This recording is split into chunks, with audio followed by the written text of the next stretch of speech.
human capital for the 21st century. Today's session, Robotics in Ancient India, looks at how ideas from ancient Indian texts connect with modern technology in surprising ways.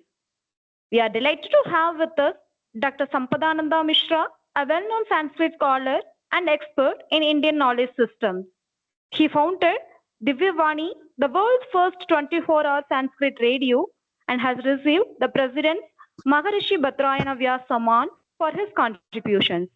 His work brings ancient knowledge into modern learning. We now invite Dr. Mishra to lead the session. Over to you, sir.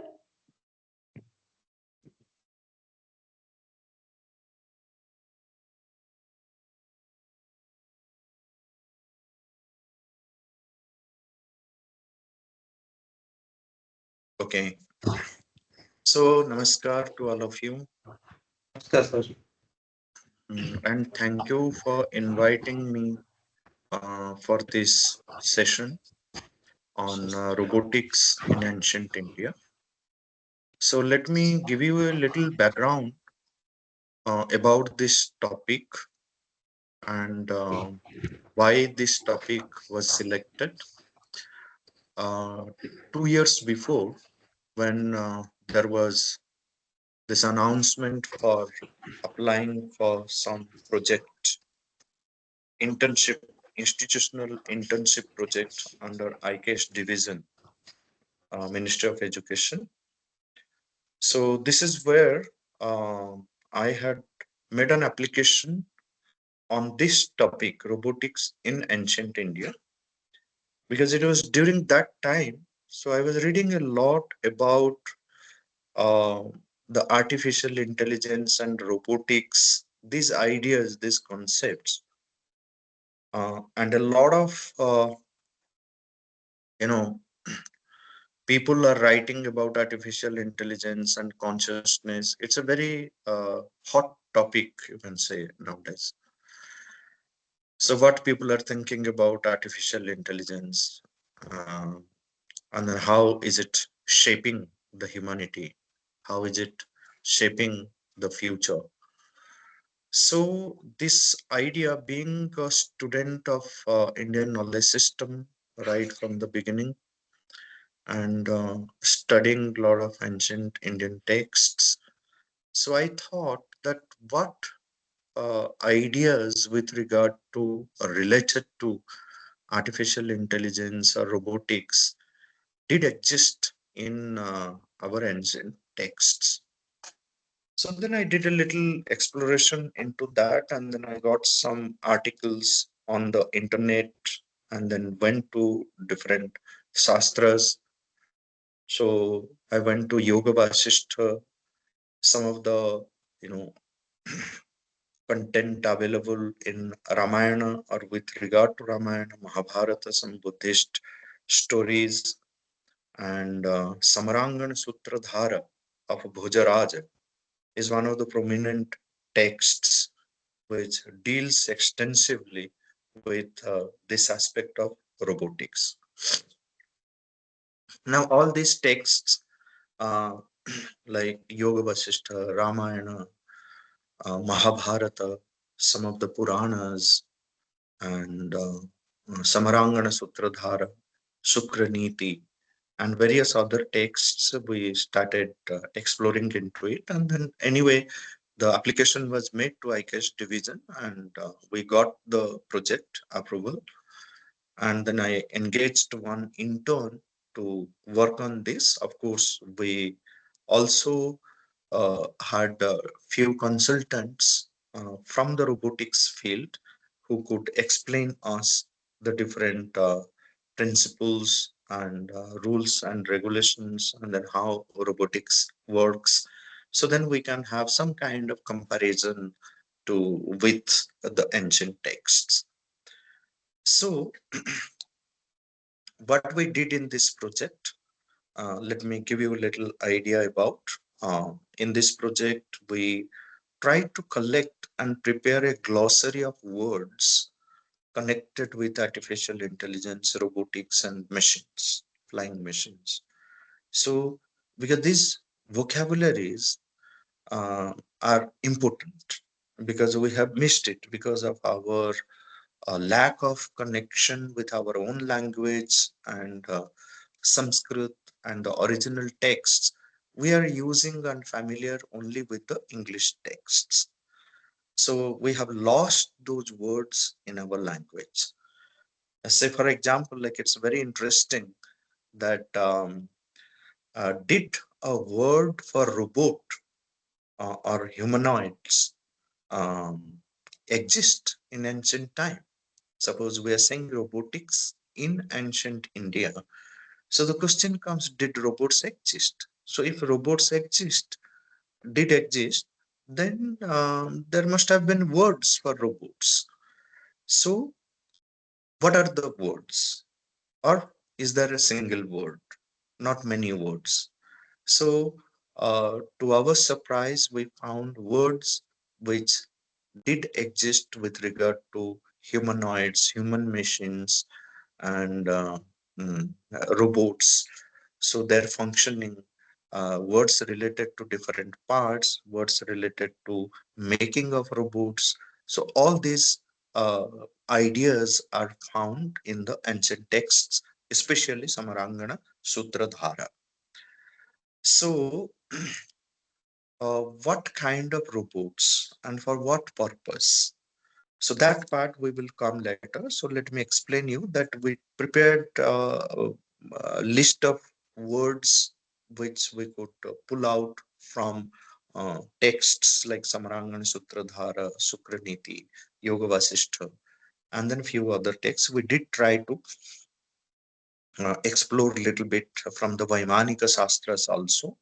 So the Shastra related to aeronautics and different other places where yantras, the machines, are described.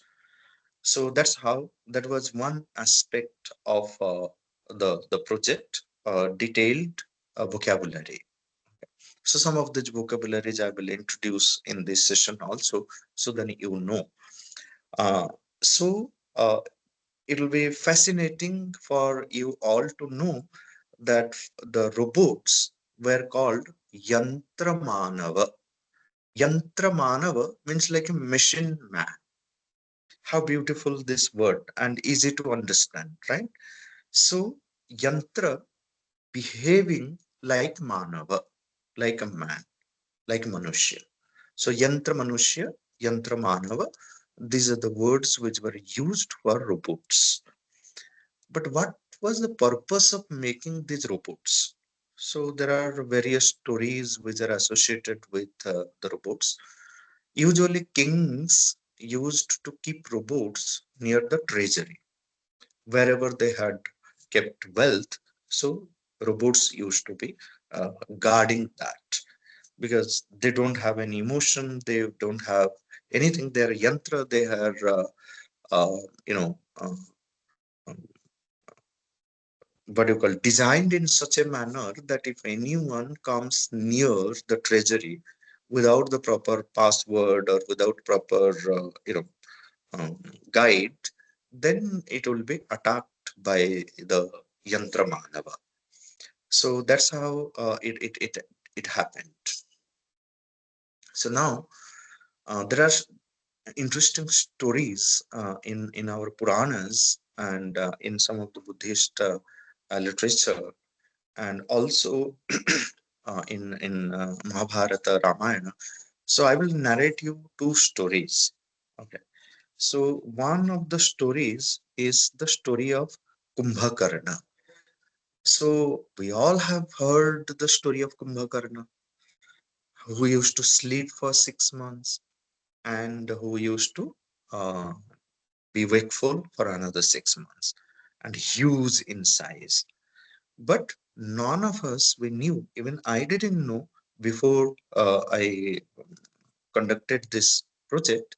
I also didn't know that Kumbhakarna was not a manava, a rakshasa, in the sense that a living being. Kumbhakarna was not a living being but was a yantra manava.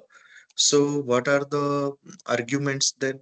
So in the Ramayana of Valmiki, So we find a number of narratives and mysterious characters like Kumbhakarna.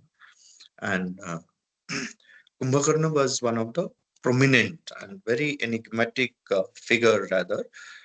So it's difficult to understand the way Kumbhakarna functioned.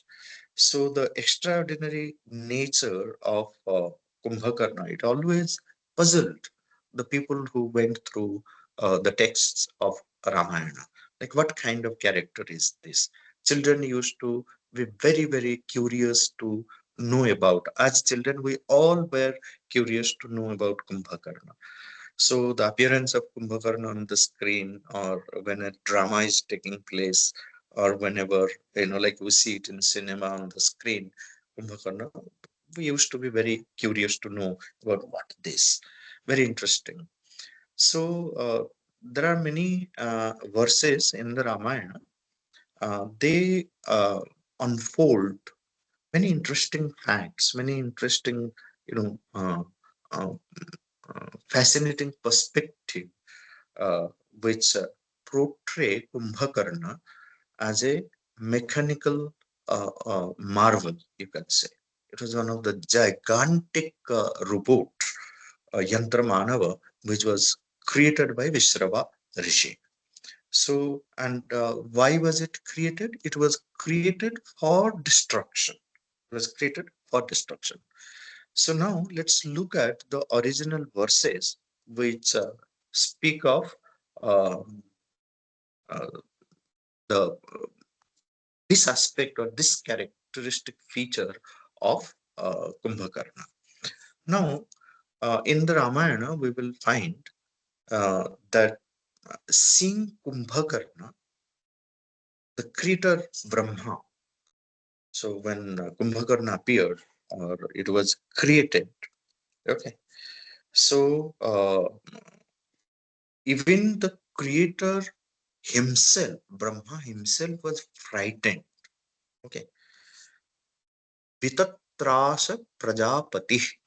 Even Prajapati, the creator, was frightened. Then he cursed Kumbhakarna, saying that you will sleep like a dead body for long. Dhruvam Loka Vinasaya Paulastenasi Nirmita. Definitely, for the destruction of people, Loka Vinasaya Paulastena Asi Nirmita. So you are created. I mean, Nirmita means built, created, not given birth. Just mark the word Nirmita. Nirmita means, like, sometimes we say manufacturing units are called Nirmani, manufacturing unit. So Nirmita means built, created, manufactured by Vishrava Rishi. Vishrava is another name of Paulastya. So who was his father? Kumbhakarna's father. So with a specific purpose, you were created by Vishrava Rishi for what? Loka Vinashaya, for the destruction of people. Dhruvam Loka Vinashaya Paulastena se nirmita tasmat tvam adya prabhuti mrutakalpa saishyase. So from today onwards, you will be sleeping like a dead body. So this is what Valmiki Ramayana 6.61.24. So that means the sixth kanda, 61 sarga, and 24th verse. It says like this. Now there is a second verse which says, so when so this is one verse which says that Paulus Tenasi Nirmita, that you are manufactured by that, so created artificially by and designed in such a manner that you can destroy the people. That's one reference. The second reference is the second verse which says, uh, see, when Kumbhakarna appeared in the Yuddha, Rama-Ravana Yuddha, which was taking place in Lanka, so all the Vanara Sena, so they were very, very frightened, extremely frightened. They didn't know what to do because they had never seen such a gigantic figure. such a gigantic figure, and it didn't look like a living being, yet behaved like a living being. So huge, hands are huge, head is huge, ears are huge, the whole body, every part is huge, unusual. Okay, so they got frightened and overwhelmed by the fear. So what the monkeys, the Vanarasena, they did, they started to run away here and there out of fear. So what happened now? Vibhishana, who was another brother of Ravana and Kumbhakarna, who was always favorable to Rama and his whole team. Now he knew that why Vanaras are fleeing away, because they are overwhelmed by fear. So what they did, what he did, he intervened. So he sent a message to the Vanara Sena. In that message, he described the true nature of Kumbhakarna. So he referred to Kumbhakarna as Yantram, a machine. Okay, a machine advancing forward.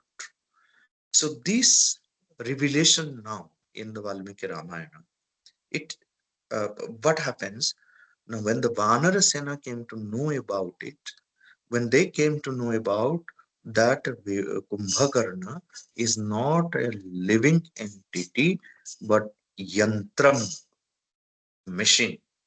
So what happened? So the Vanara Sena, they regained their strength, regained their courage which they had lost up by looking at Kumbhakarna. So now they understand the enigma behind Kumbhakarna and his extraordinary abilities. So in that, what happened? Uchyantam Vanaraha Sarve. This is the message which was sent by Vibhishana. Uchyantam Vanaraha Sarve Yantrametat Samachritam. So it says Uchyatam Vanaraha Sarve. Let the Vanaras be said. Okay. Let them know that Yantrametat Samachritam. So this is yantra which has been projected before them. Iti Vijnaya Harayo Bhavishyanti Iha Nirbhaya. And once the Vanarasena comes to know about Kumbhakarna as a yantram, not a living entity or living Rakshasa or Asura, they will become Nirbhaya. They will become fearless. Otherwise, this very presence of Kumbhakarna is creating a lot of fear in the um, Vanarasena. So now the Vanarasena came to know about the true nature of Kumbhakarna, that it is Yantra. Please mark that the description is always highlighting that this is Yantram. Yantram. Now we see Kumbhakarna has hands, heads. It looks exactly like a man or like a Rakshasa, like a living entity. Yet it is yantram. It is designed, it is programmed in such a manner that if it is allowed to fight, it will fight in a particular manner because it's programmed. The programming has been done for this yantra. So now, during this fierce battle, now Kumbhakarna hurls the monkeys into his mouth, which the mouth in the sense that once the Vanarasena they came to know that it is yantra, they entered into his whole big mouth. They entered into the big mouth, then came out of the nose, came out of the ear or eyes. They started playing because it doesn't function. The mouth doesn't function. It is there, the ears do not function, so you can one can enter through the ears and come out of the nose. It's so huge and it is not functional, like because it's not a living entity. So it says um, what it says that prakshiptah kumbhakarnena vaktre patala sannibhe. So when the Vanarasena, they were thrown into the mouth of uh, Kumbhakarna, which is patala sannibha. That means it is like a patala. It's such a big hole like his mouth. Nasaputabhyam nirjakmuh karnabhyam chaiva vanaraha. Nasaputa means through the nose holes, nostrils, and karnabhyam chaiva vanara. So they came out of the nasaputa or the karna. Now these verses, if one reads the description of this, they are all from Valmiki Ramayana, uh, the sixth kanda, Yuddha kanda, Lanka kanda. So there you find in the 67 sarga, 60 is the sargas coming there. So the different verses describing Kumbhakarna like this, and the most important verses are these three verses. Now they describe Kumbhakarna's creation, his unique abilities. Uh, Now what happens? It provides this perspective of his character that Kumbhakarna was created artificially, a huge machine like Asura who was created for the destruction of the people. So once it appears, it will destroy everyone. Just give me 1 minute.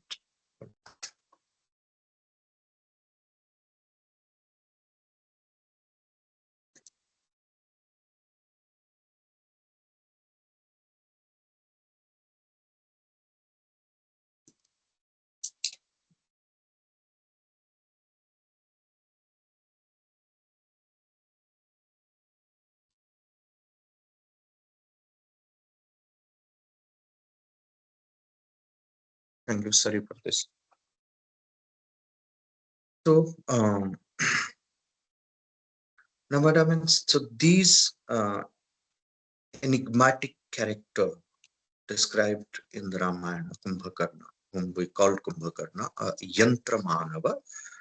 So now um, these are the verses, these are the characters which speak about machines and automata, humanoids in the ancient texts. So similarly, we also hear uh, another character in the Mahabharata who is known as Varvarika. Now, Varvarika, um, you all know that he is worshipped as Khatu Shyam, right? In many places, especially in North India, you will find a lot of temples in the name Khatu Shyam. So it is the head of Varvarika which is worshipped. So the main place, the main temple is in Rajasthan, where this head was discovered.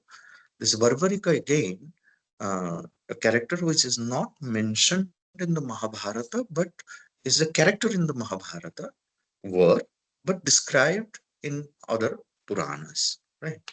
So now this Varvarika, when it appears, it's again huge, gigantic.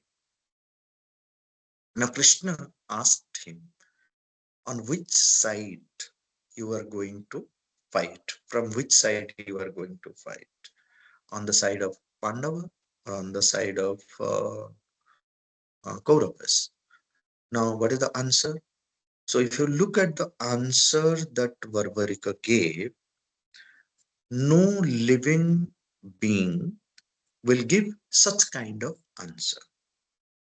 Only a robot can provide such answer. So, the response was robotic.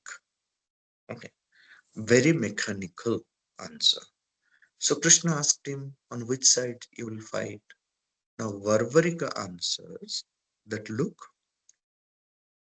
I will be fighting on the side which is weak. The side which is strong, I will fight against them.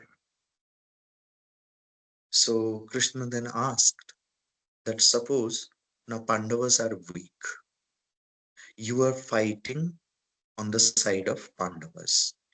Now, because you are huge, gigantic, more strong, and you can kill the entire, population, and no one can kill you.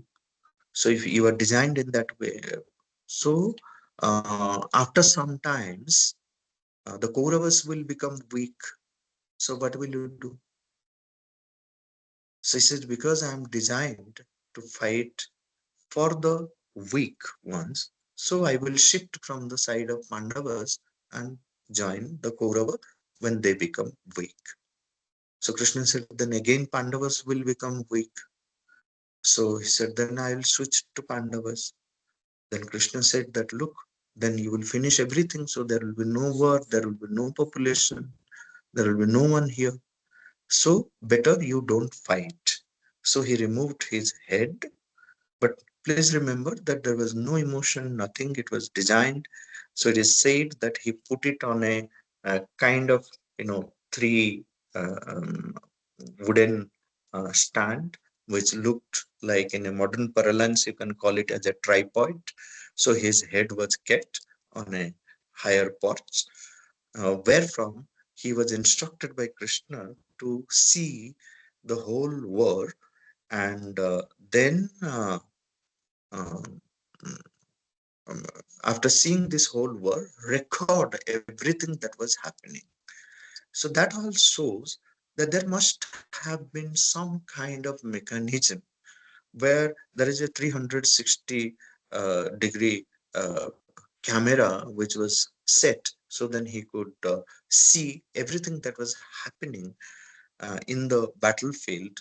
So there must have been some kind of memory chip which was fixed, because it was to record everything that was happening. So otherwise, why this kind of descriptions are there? So these are all indications that something related to memory chip, camera, and machines must have existed in some form. So maybe like it was not operating exactly like the way the present day cameras or memory chip which functions. So what could have been that pattern or that way that things existed? So that needs to be explored and much research has to be done. So now these were the two characters, Kumbhakarna in Ramayana and Varvarika in the Mahabharata. They exemplify that there was this uh, existence of some artificial intelligence and robotics. So, this is how in the ancient texts we find many examples which help us understand uh, how the robotics or artificial intelligence ideas which existed in the uh, in our ancient texts. So now you see, uh, uh, we take the example of Bhojaraja's Samarangana Sutradhara. Please remember, this is one of the texts which deals extensively with this idea of robotics. If you want to find out the history of robotics and machinery in ancient India, so here we have to look at, as I mentioned in the beginning also, uh, some aspects of Arthashastra, Samrangana Sutradhara, Valmiki's Ramayana, Vyasa's Mahabharata, Vaimanika Shastra, Yantra Sarvasva of Bharadvaja, and Yoga Vasishtha, and Sukraniti.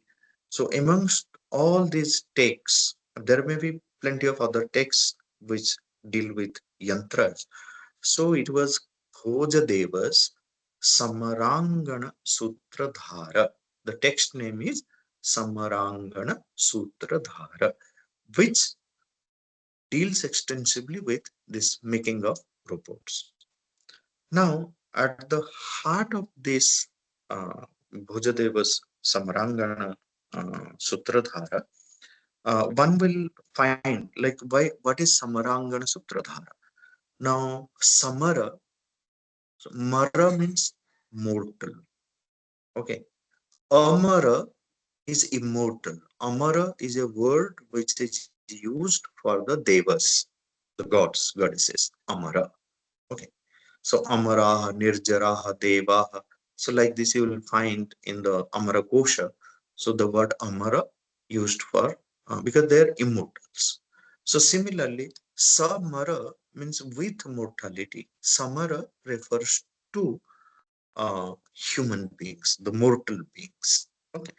So Samarangana Sutradhara, the sutras which explain about the rules and regulations of how the human dwelling places and all the necessary things which can even um, be the surrounding or create a different ambience where the human beings live, the dwelling places for the human beings. Like you have Devalaya Chandrika, so which deals extensively with the Devalayas, the dwelling places of the gods, okay, temples. So Samarangana Sutradhara deals with all the Vastu, architecture, Yantra Vidhana, machines, town planning, and many more topics. Now, chapter 31, please remember, chapter 31 of Samarangana Sutradhara, which is dedicated to the subject called Yantra Vidhanam. Yantra Vidhanam. That means it is dealing with uh, yantra, the manufacturing of the yantra. Everything, every aspect of a yantra is dealt with in that Samarangana Sutradhara. So now uh, it provides lots of insights into the creation, utilization of mechanical contrivances. And when the text is uh, not revealing the procedures and techniques, but Bhojadeva's reasons for such secrecy again, that why he is not revealing the entire secrecy, the entire details in that text. Yet, I mean, he has a reason, but it is assumed that he knew about all these techniques. Now, this chapter's content, if you look at chapter 31 of Bhojaraja's Samarangana Sutradhara, so you will find that it sheds light on advanced robotics and machines that were part of everyday life. That was part of everyday life. Sometimes you will find that why these robots were created, because there are some elderly people who are living alone in at home, so they need to be served. Someone has to stand in the gate. Someone has to, like uh, you know, clean the clothes, clean the utensils, or serve tea, sprinkle water in the garden. So these kind of mechanical jobs were performed by the yantras or yantra manavas. Okay, so this is clear from Samarangana Sutradhara. So it describes about various kinds of the 31, chapter 31, various kinds of vimanas, the flying machines, and it also deals some of the uh, profound aspects of aviation technology, aeronautics in ancient India. So a lot of skills. Now what happens, like let's come to the Yantra Vidhana chapter, Samarangana Sutradhara, where it describes about the robotics, especially. So this text of Bhujadeva of Paramara dynasty, so uh, it gives a glimpse of the procedures of crafting yantras. Yet it definitely, enlightens every one of us or everyone who is reading, and provides valuable insights into advanced knowledge and developments in robotics and machines during ancient time. So there is a beautiful dialogue between Shiva and mm, which the a salutation which is given to uh, heartfelt salutation which is offered to Bhagavan Shiva, the vanquisher, the Kama Deva who destroyed Kama Deva. So it begins, this whole thing begins with the salutation Dharmartha Kama Mokshanam Yad Ekamiha Karanam.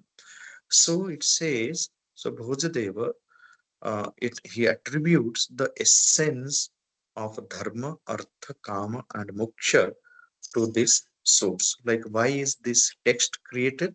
Because it helps in the fulfillment of the purusharthas. Okay. So that is how the utility of the Shastra is explained. Now, deciphering the concept of yantras is very well managed in this chapter. So, in the Samarangana Sutradhara, the term yantra is explained and its significance is elaborated and very well defined. So, yantras are mechanical contrivances designed to control. For what they are designed? They are designed to control the movement of beings, guiding them away from mere whimsical pursuits. Okay. So the word yantra comes from the root sound yam. Yam means to regulate, to control. So these ingenious creations, in a true sense, they serve as tools of control, inspiration for being to act in accordance with the higher purpose. So the verse there it says, Yadruchaya pravruttani bhutani svena vartmana niyamya asmin nayati yat tadayantramiti kirtitam. So an instrument or apparatus that controls beings moved off wantonly by their own path is called the yantra or mechanical contrivance. Now, this verse again is highlighting the concept of yantra or mechanical tools, apparatus, as an instrument that controls and guides being on their action. They're helpful tools, they regulate, they help in steering them away from mere whimsical pursuits or directing them towards purposeful path.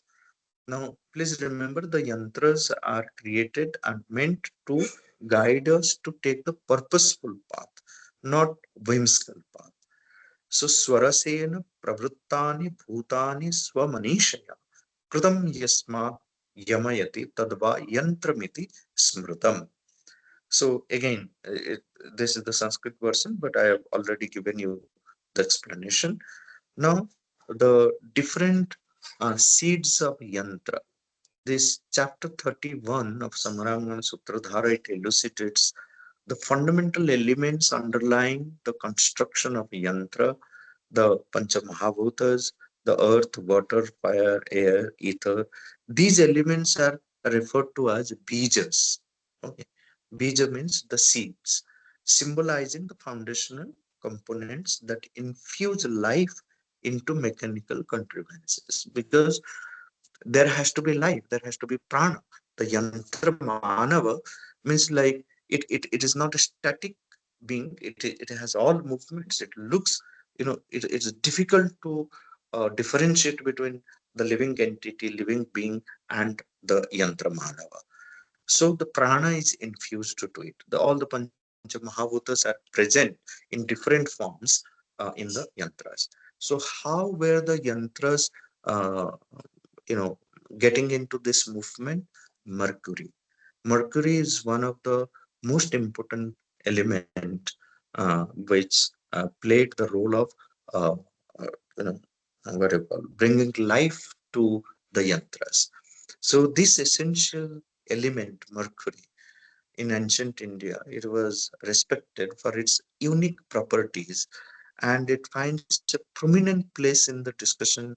So, Bhojadeva in Samarangana Sutradhara, it highlights Mercury's significance and classifies it as constituent material falling under the earth element due to its parthiva, earthen nature. So, the Prithvi Tattva is present in the yantra in the form of mercury. Okay. Now, yantras as instruments, instruments of control and inspiration. Now, yantras, they served as powerful instruments of control, inspiration, directing beings towards purposeful action driven by inspiration and intention. So these mechanical tools, they exemplify synergy between ancient knowledge and the technological advancements. So while this chapter 31 of Samarangana Sutra is it offers it gives us valuable information about the world of yantras. So Bhojadeva points out the reasons for not providing a complete insight into their construction. So the preservation of such knowledge was kept exclusive to traditionally trained skilled experts, safeguarding the sanctity of this profound science.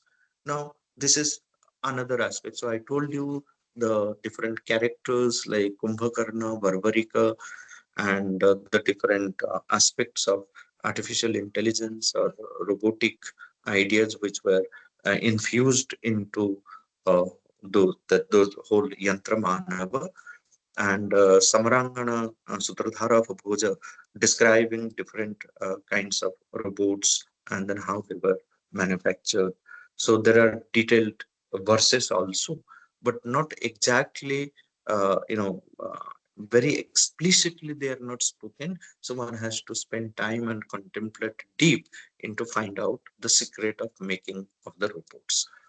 There's another idea which we also developed it as a paper, that robotic idea is something which is like a man creating something which should behave like himself, outside himself, behave like himself. Say for example, like when we go to the villages, the agricultural fields, say we put something just to uh, you know frighten other animals entering to the field, or anyone entering into the field, like someone who will be looking like a man and in the air the hands are flying, so it will look like a man moving or frightening, something like that. A black cloth will be covering that. So these ideas are natural to the human being that we create, like in the absence, because the whole night the landowner cannot remain all the times in the field to guard it. So he creates something like this which looked like that. And so we all experience it when we pass, say for example, like we are going in a train and then see in the fields, agricultural fields, you will definitely find those kind of things.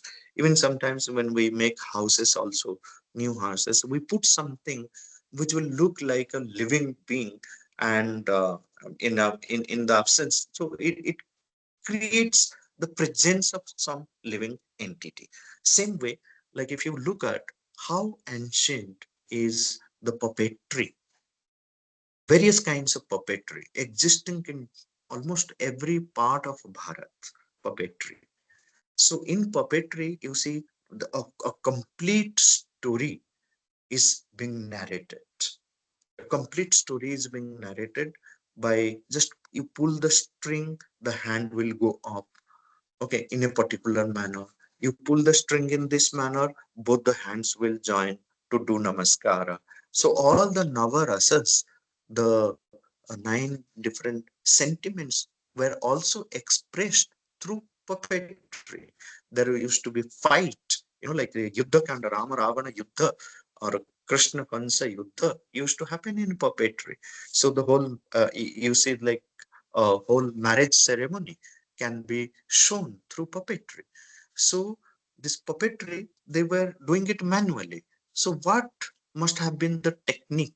Just imagine, like you pull this string, the hand will go up in a particular manner. You pull another string, the other hand will join with the hand raised in a particular manner to do the mudra or different mudra. So everything, like in detail, like man It is not the man himself, the living beings are enacting, but it has created something outside itself, wooden materials or some other materials. It has created outside of itself something which is behaving like itself. So that has been a very, very natural and integral part of the human consciousness. It always makes, takes interest and becomes fascinated, takes deep interest in creating something like itself who can behave like itself. So that is how we see even not just the physical aspect, the emotional aspect also. That's what we find in puppetry. And then you find the same way the intelligence, the human being, it wants to create outside itself something which is intelligent like itself. It is the human intelligence itself is creating the artificial intelligence. It takes more joy in that it has been able to create something outside itself which is intelligent like itself, like the human being, and it takes more joy in that. So that's how these ideas of robotics, the ideas of yantra manava, creating different kinds of yantra, infusing life into them, emotion into them, and infusing the whole dynamic force into them, so then they behave like the living entities, and to be used for various purposes, for warfare, for doing day-to-day activities, and so many other things. So this is how we find the existence of robotics, the ideas of robotics and artificial intelligence in ancient India. So with this, I will end my uh, deliberation, and then I will wait for you all if there are questions, which I will address, and the discussion can take place based on your sharing and questions. Thank you.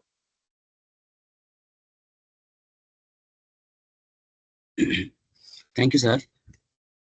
Participants can interact. You can ask your questions and discussions can proceed.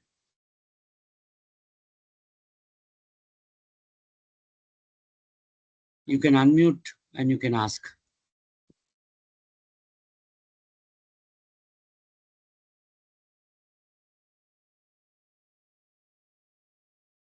If you have any connectivity issues, you can post your questions in the chat box as well.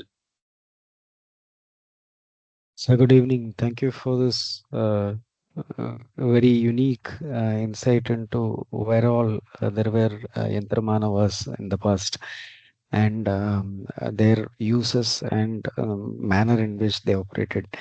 Just curious to know how the software aspect of this, like, I mean, we have multiple manners in which we have been bringing the prana element inside, be it a consecration of an idol or a Sri Yantra as such.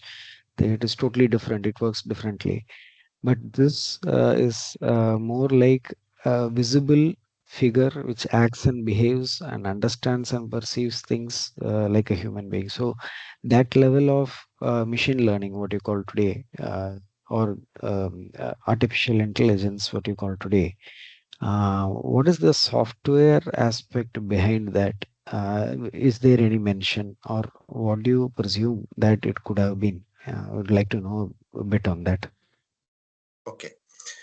So, with regard to that, let's go back to different kinds of, uh, just to understand this aspect, the different kinds of astra shastra which existed during ancient time.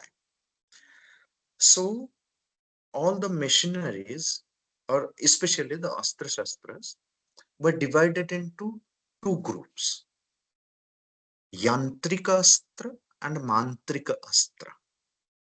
So yantrika astras where, say for example, like you have to hold it physically, which you have to hold it like a khadga, like a sword, or like a trident, or like something which you hold it, even the dhanu, tira, like that.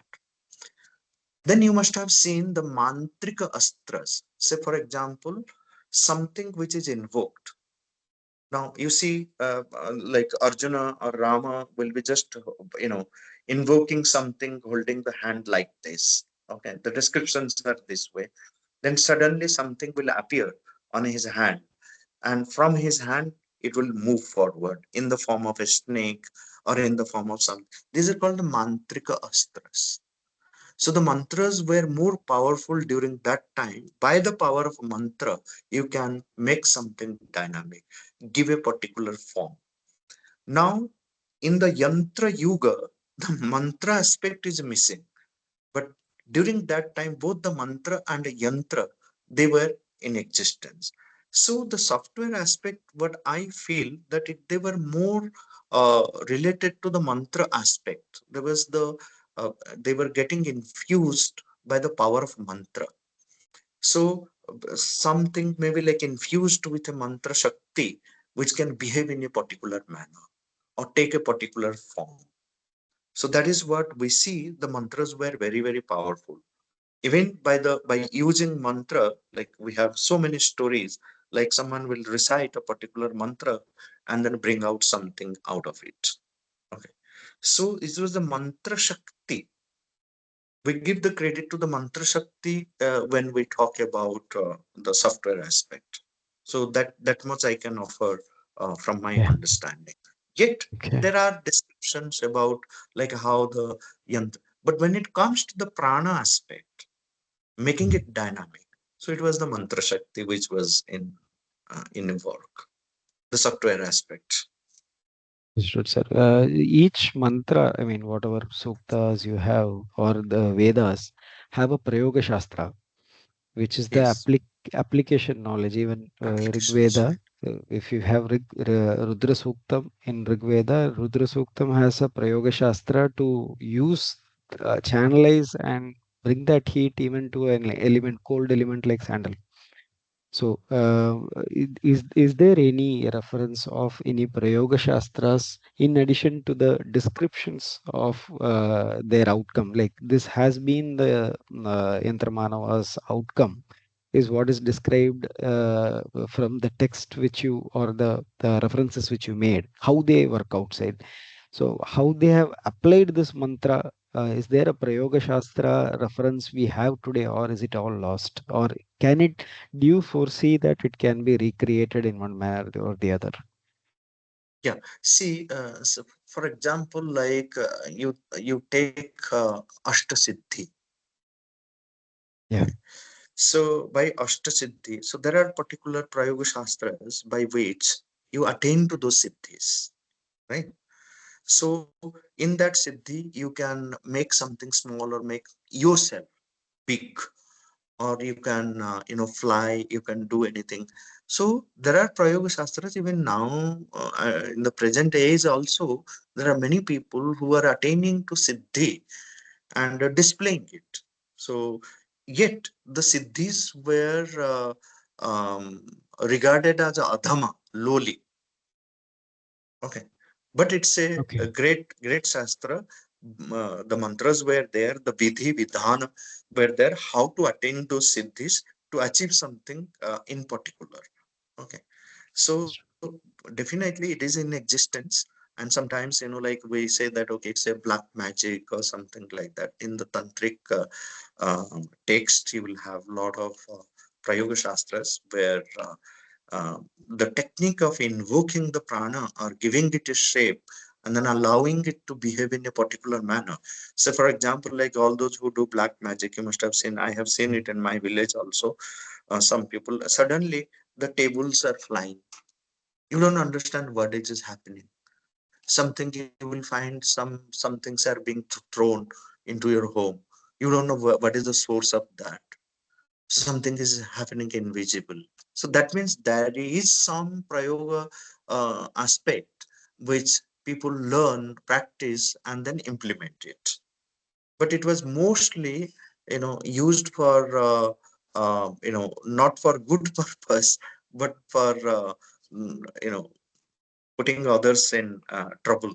So that is why they were never respected. But the siddhis were there. The mantras are there. Powerful invocatory mantras are there by which you can enliven, you can add jivana, the Sanjivani mantras. You can make even the dead alive. The same soul may not come out, but that body will become alive and behave like a living entity. And very interestingly, along with the Yantra Manava, there is also like another word which is used in Bhojaraja Samarangana Sutradhara as Mantra Purusha. And this Mantra Purusha was known as the artificial person, Mantra Purusha. Okay. Another reference of this mantra purusha, I feel when you explore mantra yoga as such, they explain with the marma points, the 108 marma Just points. give me 1 minute. Just give me Yes. 1 minute. Yes, I need to put my signature somewhere. What did I say? Password. My email ID.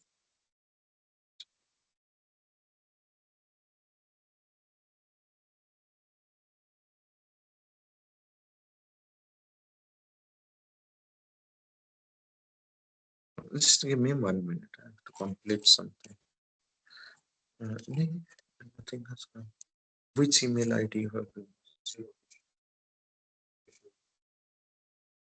There's only no password has it come. Yes. PMSO DST.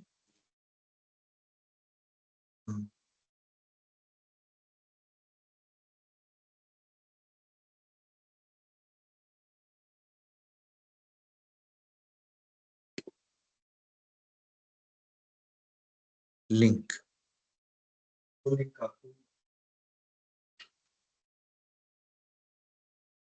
I will just click that link.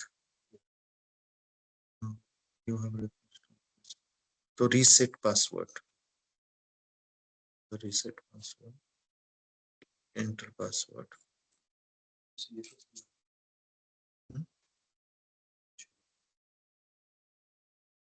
X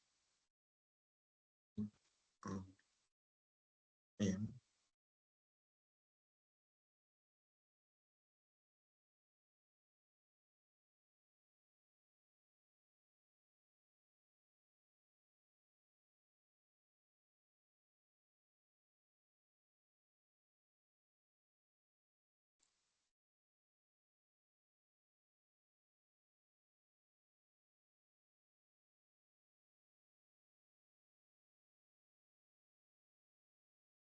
A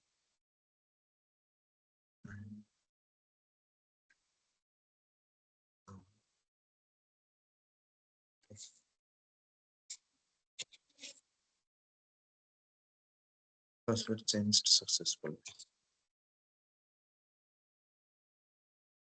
Okay, sorry, because we had to submit a proposal. This is the last date, so I had to create the password online. Sorry. Yes. Yeah, So, sir, what we were mantra talking purusha. that there was this word mantra purusha. Okay. So you have, and then for the artificial intelligence also, there was a word which is called buddhi bhuta. Buddhi bhuta. That means it has become like buddhi. Buddhi bhuta. Okay. Here you have the buddhi. Outside yourself, it is buddhi bhuta, the intellectual entity of that. Then you have words like niyanta, which is controller. Okay. You have words like karaka griha, that means the workshop place for developing robots. Okay. So that's why, like this glossary which we have prepared is very, very interesting. So that defines like how the different aspects of robotics were done. So samarthyam, the capability, the competence of the robots. Okay. So its functional abilities were described under samarthyam. So then similarly, you have the word like kriya karakam, the actuator, effector in robots. Okay. Then you have pramanika or pramanika is a sensor, perception mechanism in robots. Okay. So these are very, very interesting words which exist in the ancient literature, which exemplify, which indicate the strong presence of how robots and robotic ideas were there in ancient time. Thank you, sir. Thank you very much for your insights. I'm able to correlate many of these aspects with mantra yoga and related concepts, where, as you said, probably the root is still in mantras. And I'm relatively new to the field, but for me, one of the formative documentations came from a US citizen who converted his whole lifestyle into the Bharatiya manner. His name is David Frawley. So he Yeah, lived most part of his life here, and he has given a good amount of he's thesis a for very good the. friend of mine. Even like if you have read his Mantra Yoga and Primal Sound, Yes, so I yes. have written the forward to it. Okay, sir. Thank you very much. That book Yeah. was the foundation for my understanding on Yeah, if Mantra you have Shastras that and book, Mantra then today you can go and then find out my forward. Yoga. Yes. Yeah. Thank you, sir. Thank you. Thank you very much. And in fact, there you are, I mean, the Tamasic mantras, which the Yes. so-called the black magic has a niyanta. Here, there is a control element on that mantra. The intention Yeah, of that absolutely. mantra. Yeah. So I'm able to relate many of this nomenclature which you just discussed with it. So thank you very much. And the mantra purusha is actually the subtle body. So when you are giving the Yes. life, we all have subtle bodies. So each Bija mantra has a location on our subtle body, and probably the kind of artificial intelligence or this robotics which was in ancient India had robots not just with a mind or intellect, it already had a subtle body is probably what I am able to confer from what you are correlating. Thank you Yeah. very much, sir. Thank you. Thank you. So the mantra purusha, say for example, like in the context of Vastu Shastra, in the context of the mantra yoga, so they will have a different meaning. But in the case of in the context of a yantra vidhana, so mantra purusha is an artificial entity, living being. Yeah, Understood, sir. that means Understood. like in the hardware part is there, so there is a software part which makes it live. So then it is called.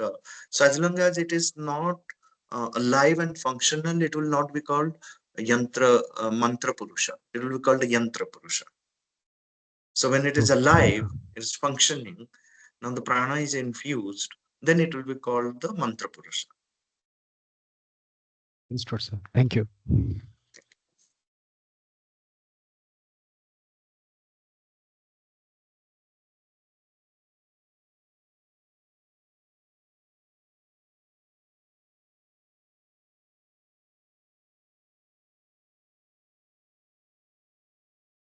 So any other question or anyone would like to share anything? Sir, uh, One's own idea.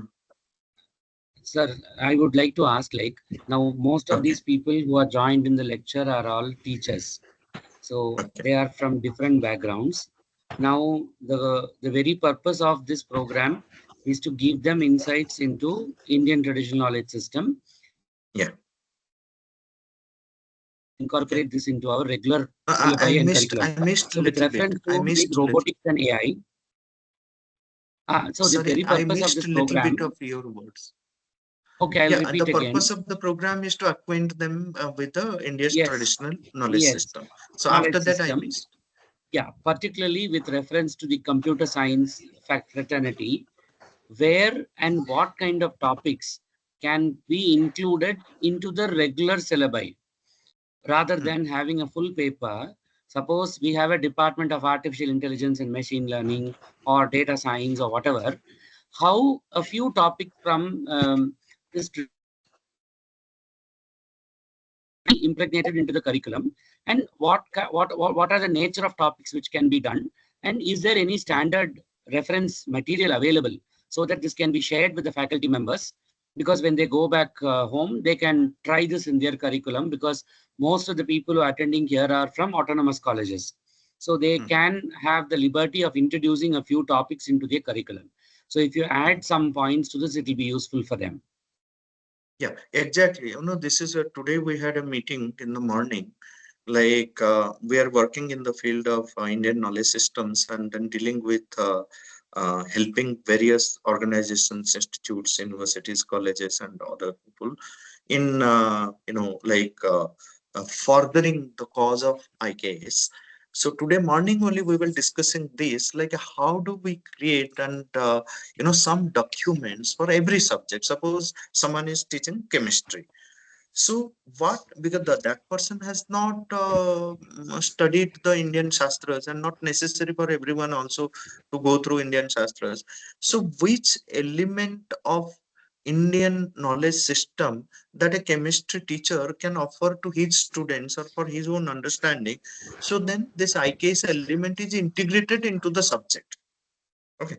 So if there are certain aspects which can be incorporated into that.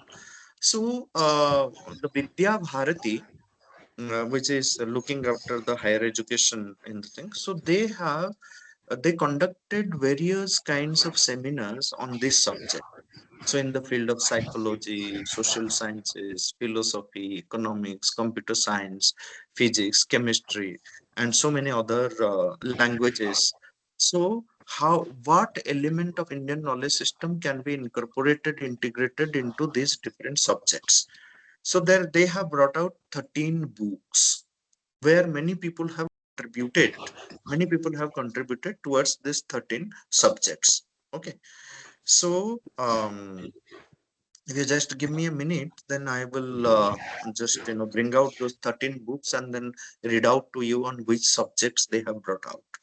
Now, at our Center for Human Sciences, we have taken up this, initiative of creating introductory documents for most of the subjects. Our team will do the research and then we will upload it onto our website. So anyone who is interested can download those documents. It will take, like another few months before it gets uploaded. But we have started our discussion and then the initial research, like what documents we can provide. Just 1 minute, I will request one of our persons here to give me the books. So Sure, sure. and then I can read out to you the 13 books. So this, yeah, here the Vidya Bharati books, 13 books. So now, for the computer science, especially the robotics and all these things. So if you are interested to know what a little bit of things. So while doing this project work on robotics in ancient India, so we have uploaded some of the blog writings, the basic ideas about robotics onto our website. Okay. So maybe like I have got the WhatsApp number of um, whoever was coordinating with me. So I can send the links which can be shared with the participants. Okay. So Yes. here Sure, sure. you I'll do have that. the Vidya Bharati books. Now here is a book which speaks Correct. about the economics. Then you have mathematics. Then you have uh, what do you call after mathematics, biology. Then commerce, then you have sociology, computer science textbooks like this I'm showing you. Like they have brought out a small booklet, like which aspect of Indian Yes. knowledge system can be incorporated into computer science. Okay. So these 13 books, if you can get it, it is available on the Vidya Bharati, with the Vidya Bharati people. Then you have English, then you have chemistry, then you have Sanskrit, then you have political science, Hindi, and physics. So these are the books which they have prepared, small, below 100 pages or 100 pages books, where a lot of experts were involved in creating these documents. So this can be referred to by other participants. Yes, sir. Okay, sir. Thank you, sir. Sir, in the chat box, we have one or two questions. Okay. There's one question from Dr. Radharani. She has Hmm. asked, can we get Bhojaraja's Sutradhara? Samarangana Sutradhara, it's available on Internet archives. Yes. with English translation. It is available on Internet Archives. Samarangana Sutradhara. Okay, there's one more And question also the from book is Supriya available in Singh. printed form with Hindi and English translation. Even someone can purchase it from Amazon. Yes. Okay. Okay. So next question is, sir, can you share some books that give insights on binary number systems? Okay, so there is a one Ancient times. This is from one participant, Supriya Meru Sundaram. Chandrahas. Chandrahas is, please remember the author's name, Chandrahas, and he has a book called Meru Prasthara. Meru Prasthara.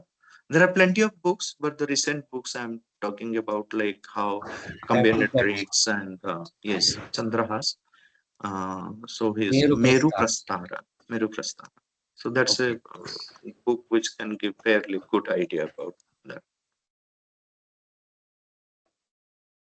Question in the chat box. Question is Yantra in ancient engineering and influence on modern robotics. So that's the question. My question is Yantra in ancient engineering and its influence on modern robotics. I mean, if topic is suggested for something, but I don't see any question here. No, that's what I'm saying. I think she's asking what is the influence of Yantra. Maybe she's making a modern comment, robotics, not a question. I don't know. That's what is written there in the chat. Because I don't gather any question from here. Yeah. So maybe she has to elaborate, or she's just putting a comment. Okay. Okay. So one more, sir. When you use mantras to use astra, how is it neutralized? Is it by the same mantra power, on the other part, by the or same because power of the of astra? mantra? In sometimes, same power say, of mantra. astra, when you are using it in the hand, it may not be neutralized. But when it is a mantrikastra, it can be returned back. But some of the mantrikastras cannot be returned back. It has to kill, like Brahmastra, like when it was hurled by Ashwatthama. So it had to kill one life. Okay. It cannot be returned back. Okay, but there were yantras, astra, mantrika astra, which could be neutralized. Neutralized.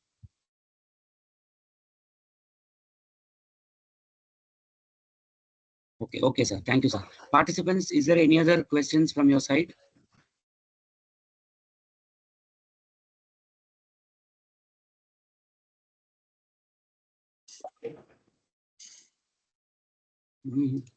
So there is one question in the chat box.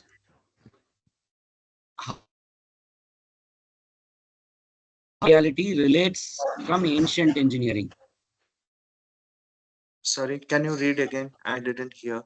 How virtual reality relates from ancient engineering? Okay, virtual reality is something which is very, very fundamental to our philosophy, our dharma. So we always, talked about the impersonal Brahman and then the virtual world, right? So this is something like if you enter into the spiritual tradition of the Sanatana Dharma, the spiritual realizations. So we always created a kind of virtual world, okay, virtual reality for us. So now this is manifesting the same fundamental realizations of ancient rishis and manifesting in its modern avatar as VR technology, you can say. There's one more question from Dr. G. Mahesh. How you can integrate electronics with ancient concepts? Okay, so there are a lot of these ideas which you find in Bharadwaja's Yantra Sarvasva, which, and there also, like, there is a particular chapter Vaimanika Shastra, but there are various yantras, various um, you know chapters which deal with these aspects. So we need to I myself have read only the Vaimanika Shastra aspect, but not got into the Yantra Sarvasva aspect for other details. But I'm sure all these elements will be found in such Shastras which exist.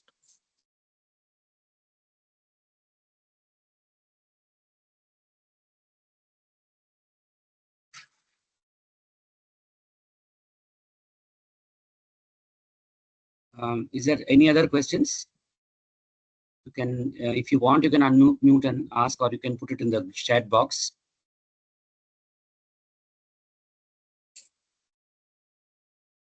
Bear with me again. Just wanted to know one more aspect. We touched about virtual reality here, and telepathy and connectivity without our current mobile infrastructure and communication had been in vogue in earlier times also, and they were Yes. able to contact and connect with people even without any kind of mobile infrastructure or bandwidth. Yeah, They had clairvoyance and all these things were very much in existence. right, that was some siddhi or See, a skill I acquired. will, like narrate you one example of Tailanga Swami. Okay. Okay, So when Thailangasamy, he lived, I think, for 250 years. So he was in fact put into prison because he was amazing, and the Britishers were afraid of him. So one of okay, the British officers, he brought him, and then he asked him, "You tell me, like if you have that power, and then if you are all knowing person, so you tell me, like what is my wife doing? Okay, okay, now." okay, okay, So Tailanga Swami said that, look, your wife was not well for a few days, so she has just recovered, and she is writing a letter to you now. This letter will be posted at this time. It will take this many days and it will reach you. And this is what is the content she is writing. So he described the content. Okay. And then till the letter reached, so he was put in the prison. That whether he is just lying or uh, mad person saying something like that. And to everyone's surprise, so the letter came on the exact date and time he mentioned, and then when it was read, the exact content that he had said, the same content you had on this. Okay. And also, like I'll tell you that even Sri Aurobindo, when he was he himself, even he had confined himself to one single room for 24 years, okay, 1926 to 1950. When the Second World War took place, he, from his room, he was controlling and then dictating Hitler what he should do, so then he is defeated. It's on record. okay.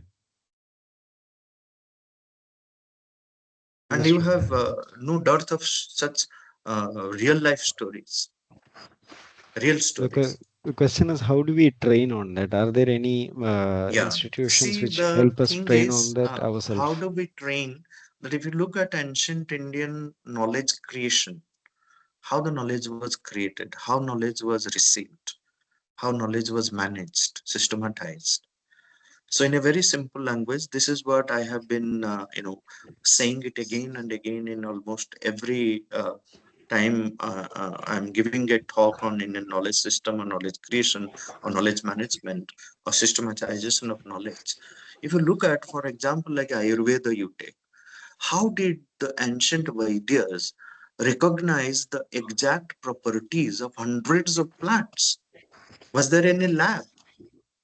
This was the exact subject we discussed yesterday, sir, in our Okay. yesterday's Now you session. see, so for me, what I see, like if you look at the Indian knowledge system, the whole knowledge repository, the nature of that, you see that everything here was discovered intuitively and developed logically. So Yes. we possessed both the intuitive knowledge, intuitive faculty, and the hardcore reasoning faculty which could systematize it logically, analytically, analyze Understood. it and put it, systematize it. Both the faculties we were strong in. So now we have the analytical mind, but we have lost that intuitive mind. Now, what needs, if we need to bring it back, we need to bring back the intuitive power, the power of intuition. So, by following certain disciplines, one can gain that power of intuition. So, this is what we have been doing through various activities also. Like, how do we help children to develop the power of intuition? What discipline needs to be followed? So there are various techniques which are there available in our tradition, which we can bring back and then implement and then create a kind of discipline in our education system to regain the intuitive power. It's only through the intuitive power that we can again get into this the depth of our knowledge system or create something new like our ancient races did. Understood, sir. Understood. That trusting your instincts and the intuition is one thing, and having the perception developed, like to understand and perceive like you said, a new herb. I need to perceive the rasas and gunas in that and how it impacts the human body. Probably it's the next level. We probably have a long way to train our next generation and Yes. ourselves. Thank you, sir. But for Thanks that, for answering. like we need to understand what made someone a rishi who had that power. Okay. Yeah. So rishi had to develop the drishti, the perception, the inner vision. Yes. The rishi had to develop the inner audition, the power of listening to the voice of the truth directly. A rishi has to develop the power of discernment, the power of viveka, by which he can discern and then he can decide like what is right, how to execute the right. So when this drishti, shruti, and viveka are well developed in someone's consciousness, so that person attains to rishitva, Understood, sir. the state of Understood. rishihood. So that helps in getting into the different higher realms of consciousness. Thank you, sir. Thank you very much. All right.